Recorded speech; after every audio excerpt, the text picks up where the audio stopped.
Yeah, as you can see, I'm not in my usual recording space, but I just could not wait to talk about this one. What's up, guys? Welcome back to my channel, and here it is, the big one. Let's talk about Star Wars The Last Jedi. So Star Wars The Last Jedi is the 8th episodic installment of the Star Wars franchise, and the second installment of the sequel trilogy, which of course started in 2015 with Force Awakens. This one's directed not by J.J. Abrams, this one's directed by Rian Johnson. He's the guy behind Looper, Brick, really talented dude, I've always said. I don't want to go in too much into the plot of this movie just because a lot of it was shrouded in secret on purpose in the marketing. So I'm going to keep this, as far as plot, I'm going to keep it very vague. Basically, all you need to know is that this picks up right where Episode 7 left off. Rey is still standing on the cliff with Luke. Kylo Ren went back to Snoke, and the Resistance hanging by a thread now that their main backer, the Republic, has been eliminated by the First Order. That's really the basis of a very complex plot, which I will dive into either later in this video or later in other videos, because it is a lot to get into, and I don't want to, I want to keep some mystery for you guys. But let's talk about this as just a movie. And as a movie, I gotta say, it's pretty freaking sweet. Got to address this first and foremost. Mark Hamill as Luke Skywalker. Luke Skywalker is a character that I've always said changes with every film. Like, even within the original trilogy, you look at where he started and where he finished off, you realize, like, he grew a lot. And the same thing has changed here. You gotta realize Luke is in a place where literally everything he built has been destroyed, and ultimately, he does feel somewhat responsible for it. Also, this was a phenomenal performance by Mark Hamill. Literally every time he was on screen, it was one of the best scenes of the movie. Pretty much every returning character from the last installment is fantastic. Daisy Ridley is still great as Rey.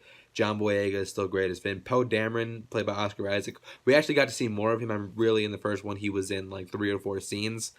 This one, you actually got to dive deeper into his character, and you got to spend a lot more time with him. I thought that really boded well for the movie. I also got to give a shout out to Carrie Fisher, because due to her unfortunate passing, this is going to be the last time we see her portray Leia Organa. And, for her final portrayal, she hit it out of the park.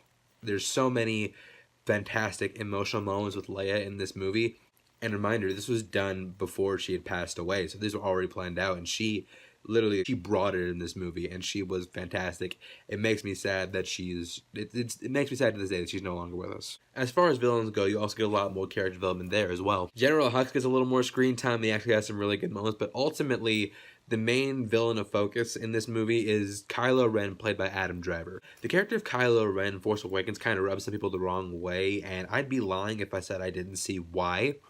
But I feel like they fixed that a lot in this movie, because he's not, his biggest temper tantrum. He's more of a methodical villain. Like, you look at Vader in the first movie, he didn't have that much of a contribution. And you look at Vader in Empire Strikes Back, he's much more hands-on, he's much more badass. I feel like it's the same effect with Kylo Ren in this movie. I mean, really, those are the two. General Hux and Kylo Ren, they get the most character development out of the villains.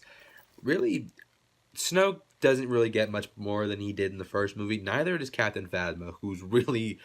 I want to time it, because I'm pretty sure she has less screen time in this movie than she does in Force Awakens. But the thing about Snoke and Captain Phasma is, in this movie, you kind of understand why their characters are here.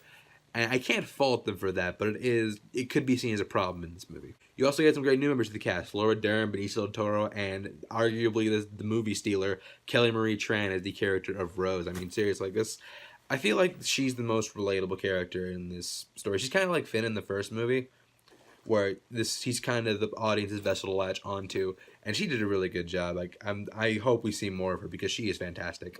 But really, where this movie shines is within the writing and the directing, because this movie takes Star Wars in directions that I would say this is the most bold Star Wars movie. And I think it's kind of a response to criticisms of Force Awakens, because a lot of people will say that one was just a carbon copy of New Hope.